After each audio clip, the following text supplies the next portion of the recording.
البتہ دیکھنے کی بات یہ ہے کہ اللہ تبارک و تعالی نے تو اس دن ہمیں آپ کو اپنی رحمت سے دھویا اور ہماری مغفرت فرمائی اور ہماری برائیوں کو بھی اچھائیوں سے بدلا. ان کا تو یہ کرم ہے. اب عیدگاہ سے نکلتے ہی کیا پھر گناہ میں مبتلا ہو جاؤ گے؟ پھر گناہوں کی زندگی شروع کرو گے؟ پھر اپنے دل پر گناہوں کے داغ لگاؤ گے؟ اللہ تعالیٰ کو پاک صاف کر کے تمہارے جسم کو بھی، تمہاری روح کو بھی، تمہارے ایمان کو بھی پاک صاف کر دیا، تمہاری مغفرت کر دی. تمہاری اللہ تبارک و تعالیٰ نے اتنا کرم فرمایا تم پر، تمہاری ٹوٹی پھوٹی عبادتوں کو قبول کر لیا. تم نے عبادت کا حق ادا نہ کیا تھا، اللہ تعالیٰ نے اپنی رحمت سے کہہ دیا کہ چلو گنتی پوری کر لو، ہم لگا دیں گے تمہارے حساب میں. لیکن تم ادھر تو دھل دھلا کر نکلے عیدگاہ سے، اور وہاں سے نکل کر پھر وہی گناہوں کی زندگی کا ڈھب کا پہیہ چل پڑا. پھر وہی بال لوٹنے کی فکر، پھر وہی رشوت ستانی، پھر وہی لوگوں کو دھوکہ دینا، پھر وہی جھوٹ اور غیبت، پھر وہی عریانی اور فحاشی. یہ کیا شکر ادا کر رہے ہو اللہ تبارک و تعالیٰ کے دیے ہوئے اتنے بڑے انعام کا؟ تو اس لیے یہ مت سمجھنا کہ جب رمضان گزر گیا تو رمضان گزرنے کے بعد اب بس ہم آزاد ہیں، جو چاہے کریں، جس طرح چاہے گناہ میں مبتلا ہوں، جس طرح چاہے پیسے کمائیں، جس طرح چاہے خرچ کریں. نہیں، مسلمان کا کام یہ نہیں. مسلمان کا کام یہ ہے کہ جب ایک کپڑا تازہ تازہ دھل کر آیا تو جتنا تازہ ہوگا، جتنا نیا ہوگا، اتنی ہی حفاظت بھی زیادہ کی جائے گی، کیونکہ اس تازہ اور نئے کپڑے پر چھوٹا سا بھی داغ لگے گا تو بہت برا لگے گا، دور سے نظر آئے گا. میلا کچالا کپڑا ہے، اس پر 10 داغ پہلے سے لگے ہوئے، ایک اور لگ گیا تو کیا ہو گیا. لیکن جو صاف ستھرا دھلا ہوا کپڑا ہے اس کے اوپر اگر ایک چھوٹا سا بھی داغ لگ جائے گا تو بہت ہی بھدا معلوم ہوگا. لہذا جب اللہ تعالیٰ نے اپنے فضل و کرم سے، اپنی رحمت سے ہمیں آپ کو دھو دیا تو اب ذرا کوشش کرو کہ اب دوبارہ یہ داغ گناہوں کے نہ لگے. اس بات کا عزم لے لو، اس بات کا عزم کر لو. جس طرح رمضان کے اندر جب روزے میں پیاس لگتی تھی تو پیاس کو پانی پینے کو جی چاہتا تھا لیکن نہیں پیتے تھے. کیوں نہیں پیتے تھے؟ کہ اللہ تبارک و تعالیٰ کی ناراضی کا ڈر ہے، روزہ ٹوٹ جائے گا، روزہ ٹوٹ جائے گا، اللہ تعالیٰ ناراض ہو جائیں گے، اس لیے نہیں پیتے تھے.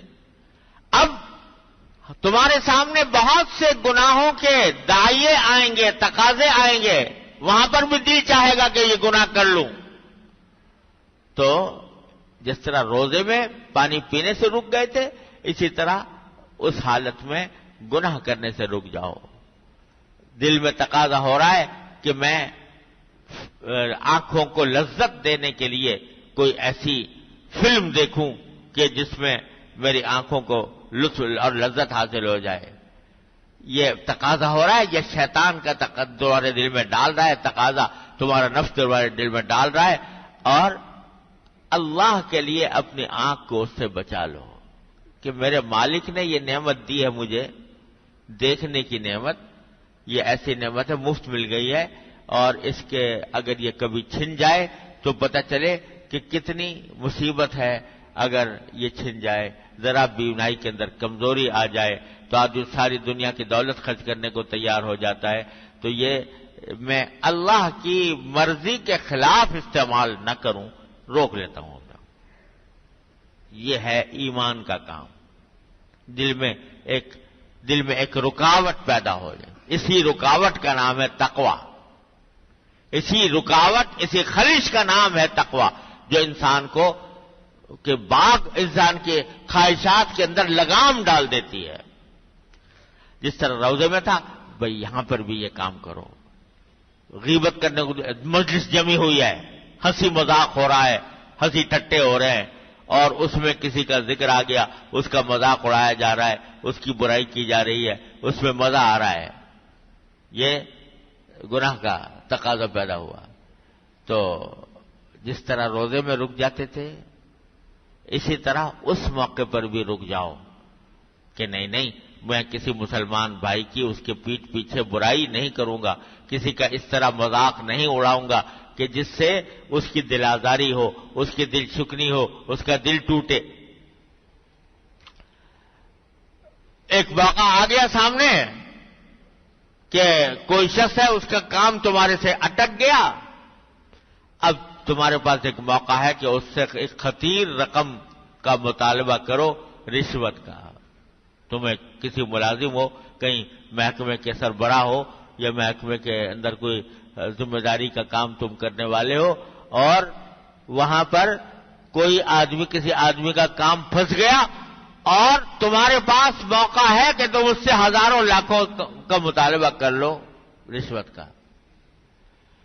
اس وقت امتحان ہے، تمہارے روزے کا امتحان ہے کہ جو روزہ رکھا تھا اس سے یہ تقوی پیدا ہوا کہ نہیں ہوا کہ میں اس لاکھوں روپے کے اوپر ٹھوکر مار دیتا ہوں، کیونکہ یہ حرام کی کمائی ہے، یہ میری رزق کو حرام کرے گی، اس سے میرے جسم پر جو گوشت اگے گا وہ حرام کا گوشت اگے گا، میں اپنے بچوں کو کھلاؤں گا تو بچے حرام سے پلیں گے۔ یہ دماغ میں خیال آ گیا۔ یہ ہے روزے کا حق، یہ ہے کہ اپنی آئندہ زندگی کے اندر تمہارے دل میں یہ خیال پیدا ہونے لگے کہ میں اپنی اولاد کو حرام سے نہیں پالوں گا، اپنے جسم کا گوشت حرام سے نہیں اگاؤں گا، چاہے مجھے دال روٹی پر اتباع کرنا پڑے، چاہے مجھے بھوکا رہنا پڑے، چاہے مجھے فاقے کرنے پڑے، رشوت کا ایک پیسہ اپنی زندگی کے اندر استعمال نہیں کروں۔ یہ جس دن پیدا ہو گیا سمجھو کہ الحمدللہ